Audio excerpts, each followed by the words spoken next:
ஓம் சாய்ராம். என் அன்பு செல்லமே, என்னுடைய அழகான தங்கமே, என்னம்மா சாயை நினைத்து அதிகமான யோசனை? சாய் எல்லாருக்கும் உதவி செய்யறாரு, நமக்கு உதவி செய்வாரா இல்ல மாட்டாரா, நமக்கு துரோகம் செஞ்சிருவாரா அப்படின்னு யோசிக்கிறியா? இந்த சாய் யார் ஒருவனுக்கு வாக்கு கொடுக்கிறேனோ, எந்த நபருக்கு உதவியா இருப்பேன் அப்படின்னு வாக்கு கொடுக்கிறேனோ அந்த நபருக்கு நிச்சயமா உதவிகளை வாரி வாரி தான் வழங்குவேன். புரிஞ்சுதா? இன்னைக்கு உன் வாழ்க்கையில நான் கஷ்டத்தை தரேன் அப்படின்னு நீ நினைக்கிறல்ல, கூடிய சீக்கிரம் இந்த சாய் உன் வாழ்க்கையில அற்புதத்தை செஞ்சுட்டேன்னு நினைச்சு சந்தோஷப்படுவேன். நிறைய பேருக்கு உதவியா இருந்திருக்க இந்த சாய், அதே போலவே உனக்குமே உதவியாதான் இருப்பேன். நம்பிக்கை துரோகமோ இல்ல வாழ்க்கையில உன்னை ஏமாத்துறதோ அது என்னைக்கும் நிச்சயமா உன் வாழ்க்கையில நான் செய்ய மாட்டேன். துரோகம், கவலை, கண்ணீர் இதெல்லாம் முதல்ல தூக்கி போட்டுட்டு எனக்காக என் அப்பா இருக்காரு, அவர் எந்த ஒரு காலமும் துரோகம் செய்ய மாட்டாரு அப்படின்னு நம்பு. இதுவரைக்கும் உன் வாழ்க்கையில நிறைய பேர் துரோகம் செஞ்சுட்டாங்க, அதுவும் உன்னால மீளவே முடியாத அளவுக்கு துரோகம் செஞ்சுட்டாங்க. அவங்கள எல்லாம் தயவு செஞ்சு மன்னிச்சிடாத. அப்படி மட்டும் நீ மன்னிச்சேனா ஒன்னு நல்லா தெரிஞ்சுக்கோ, இன்னும் இன்னும் இன்னும் உன் தலையில ஏறி உட்கார்ந்து பலவிதமான நடனங்களை ஆடுவாங்களே தவிர உன் வாழ்க்கையில நல்லது அப்படிங்கிற ஒரு விஷயத்த மட்டும் அவங்க என்னைக்கும் பண்ண மாட்டாங்க. முதல்ல உன்னை நீ நம்பு, அதற்கு அப்புறமா மற்றவங்களை நீ நம்ப ஆரம்பிக்கலாம். நீ இத்தனை நாள் ஏமாந்து போனதுக்கு காரணமே உன்னை நீ நம்பாம இருந்ததுனாலதான். புரிஞ்சுதா? முதல்ல உன் நல்லா புரிஞ்சுக்கோ.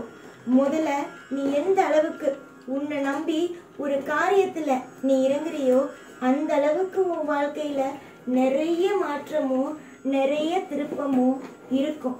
இன்னைக்கு உன் வாழ்க்கையில பல துரோகம், பல வேதனை, பல மகிழ்ச்சி இப்படின்னு மாறி மாறி மாறி மாறி இருக்கு. எதுவுமே நிலையே இல்லாம இருக்கு, அதுதான் உண்மை.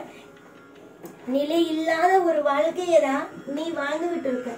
இந்த நிலை இல்லாத வாழ்க்கையெல்லாம் முடிஞ்சு உனக்கு எல்லாமே நிலையா சந்தோஷமா சகல ஐஸ்வர்யங்களோட இருக்கணும் அப்படின்னு நீ நினைக்கிறனா ஒரே ஒரு விஷயத்த செய்.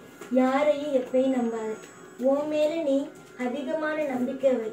மற்றவங்களை நம்பி ஏமாறதை விட என்னைக்குமே எனக்காக என் தெய்வம் இருக்கு, நல்ல காரியத்தை செஞ்சு கொடுக்க எனக்காக என்னுடைய அப்பா இருக்காரு அப்படின்னு நம்ப ஆரம்பி. துரோகங்களை செய்யறதுக்கு இங்க பல வழிகள் சொல்லி கொடுக்க ஆட்கள் இருக்காங்க. இந்த விஷயத்த செய்யி, அந்த விஷயத்த செய்யி, இந்த விஷயத்த செஞ்சா நீ இப்படி இருப்ப, அந்த விஷயத்த செஞ்சா நீ எப்படி இருப்பன்னு உனக்கு வித்தியாசமா சொல்லி கொடுக்க ஆள் இருக்காங்க. ஆனா நல்ல விஷயத்த சொல்லி தரத்துக்கு மட்டும் இங்க ஆள் இல்லை. அதனால என்னைக்கும் ஒண்ணு புரிஞ்சுக்கோ, நல்ல விஷயத்த சொல்லி தரத்துக்கு ஆள் இல்லைல, அதனால நீ நல்லது செய். உன்னுடைய வாழ்க்கையில நிறைய மாற்றத்தை நான் கொடுப்பேன். இன்னைக்கு நீ ஏமாந்து போய் நிக்கிறத பார்த்து பல பேர் சிரிச்சு பல பேர் கேலி கிண்டல்னு பண்ணிட்டு இருக்காங்க. இவங்க எல்லாருக்கும் ஒரு மிகப்பெரிய ஒரு தண்டனையை கொடுக்கணும் அப்படின்னா பலருக்கு நீ நல்லது செய். உன்னுடைய வாழ்க்கையில முடிஞ்ச அளவுக்கு மற்றவங்களுக்கு உதவியா இரு. நீ இன்னைக்கு ஏமாந்து போய் நிக்கிறன்னா தொடர்ந்து இது மாதிரிதான் நிப்பேன்னு கிடையாது. பல பேருக்கு நீ உன்னுடைய வாழ்க்கை ஒரு பேசும் பொருளா இருக்கு. உன்னுடைய வாழ்க்கை இப்படி போயிட்டான், அவ வாழ்க்கைய பத்தி தெரியுமா, அவ வாழ்க்கையில அவ இப்படி வீணா போயிட்டாலாம், அப்படி வீணா போயிட்டாலாம் அப்படின்னு பேசுறதுக்கு ஆள் இருக்கே தவிர உன்னை தூக்கி கைய பிடிச்சி நிப்பாட்டி உனக்கு வழி நடத்த யாருமே இல்லை.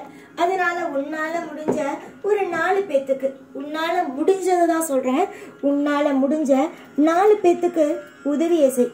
அந்த அளவுக்கு நீ வளர்ந்துருவ. கண்டிப்பா இப்போ இருக்கிற நிலைமெல்லாம் உனக்கு எதிர்காலம் வரைக்கும் நீடிக்கும் அப்படின்றதெல்லாம் கிடையாது.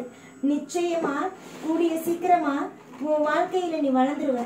வளர்ந்து உனக்கு பிடிச்ச மாதிரியான வாழ்க்கைங்கிறது அமைஞ்சிடும். புரிஞ்சுதா? ஆனா ஒன்னே ஒண்ணு தெரிஞ்சுக்கோ, உன்னை வளர வைக்க வேண்டியது நான், உனக்கு சந்தோஷத்தை கொடுக்க வேண்டியது நான். எல்லாத்தையும் தரேன், நல்லா தரேன். நிம்மதியான வாழ்க்கைய வாழ்ற அளவுக்கு உனக்கு தேவையான பணத்தையும் வசதியையும் நான் தரேன். ஆனா எல்லா நேரத்திலையும் நீ சுதாரிப்பா இருப்பியா?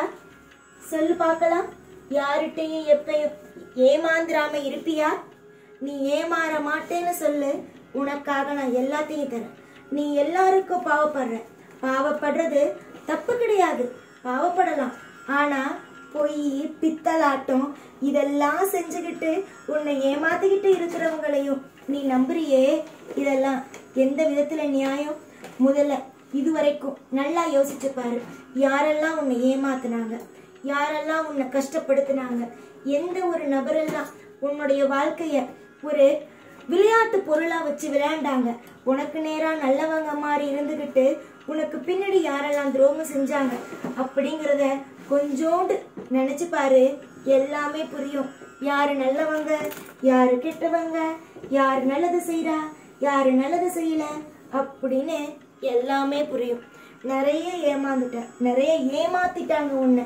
இப்ப கூட நான் சொல்ல சொல்ல உனக்கு அழுக அடக்க முடியாம குமுறிக்கிட்டு தான் நீ இருக்க. என்னை போய் இப்படி ஏமாத்திட்டாங்களே சாயி, நான் சின்ன பிள்ளைத்தனமாவே இருந்துட்டேன், எல்லாரும் என்னை ஏமாத்திட்டாங்க சாயின்னு இந்த நிமிஷம் வரைக்கும் நீ அழுதுகிட்டு தான் இருக்க. உன் அழுகை எல்லாம் முடிஞ்சு போச்சு. இதுக்கு மேல உன் வாழ்க்கையில சந்தோஷத்துக்கான வழி மட்டும்தான் இருக்கே தவிர கவலைக்கான வழிகள் இல்ல அப்படின்னு தான் சொல்லணும். புரிஞ்சு நடந்துக்கும். தெய்வம் உனக்கு இன்னைக்கு ஒரு கஷ்டத்தை தருதுன்னா நாளைக்கு நிச்சயமாவே ஒரு நல்ல ஒரு வழியை காட்டும். நீங்க அத்தனை பேரும் நினைக்கிறது தெய்வம் எனக்கு கஷ்டத்தை கொடுத்துட்டுன்னு. தெய்வம் கஷ்டத்தை கொடுக்குது அப்படின்னா எல்லாத்துக்கும் ஒரு வழி இருக்கும்ல. அந்த கஷ்டத்தை செஞ்சவங்க யாருன்னு உனக்கு காமிக்கலாம், அந்த கஷ்டத்தை உனக்கு கொடுத்தவங்க யாருன்னு உனக்கு தெரிய வைக்கலாம். எத்தனையோ விஷயம் இருக்குல்ல. அதனால கஷ்டத்தை கொடுத்துட்டே அப்படின்னு நினைச்சு வருத்தப்படாம நமக்கு யார் யார் எப்படின்னு காமிச்சிட்டு அப்படின்னு நினைச்சு சந்தோஷப்படுங்க. துரோகத்துக்கு இங்க எப்பயுமே ஆட்கள் இருந்துகிட்டே தான் இருப்பாங்க. துரோகம் செய்யறாங்க, எல்லா விஷயத்திலையும் உனக்கு துரோகம் செய்யறாங்க. அதை நான் என்னைக்கு உனக்கு காட்டி கொடுத்துட்டு இவங்க துரோகம் செய்யறாங்க, இவங்க துரோகம் செய்யலன்னு உனக்கு ஒவ்வொன்றா சொல்லி கொடுத்து வழியை காமிச்சுக்கிட்டே இருப்பேன், நல்ல வழியை. அதனால நீ என்னைக்கும் கவலைப்படாத. இதுவரைக்கும் நீ தொலைந்து போன, உன்னுடைய வாழ்க்கையில் நீ தொலைந்து போன அத்தனை விதமான விஷயங்களும் உனக்கு திரும்பவும் கிடைக்கும். இனி நீ எதையும் நினைத்து கவலைப்பட்டு கண்ணீரை சிந்த வேண்டும் என்ற அவசியம் அல்ல. இனிதான் உன் வாழ்க்கையில் எல்லாமே சிறப்பாக இருக்கும். நீ பொறுத்திருந்ததுக்கு எல்லாவற்றுக்கும் பலன் கிடைக்க போகிறது, நல்ல மாற்றம் கிடைக்க போகிறது. உன் எதிர்காலம் சிறப்பான பாதையை நோக்கி பயணிக்க போகிறது. புரிந்து கொள். இந்த சாயுடைய அத்தனை விஷயத்தையும் எப்பொழுதும் எல்லா நாளும் உன் கூடவே இருந்து உனக்கு அருள் புரிவேன். இந்த சாய்நாத். ஓம் சாய்ராம்.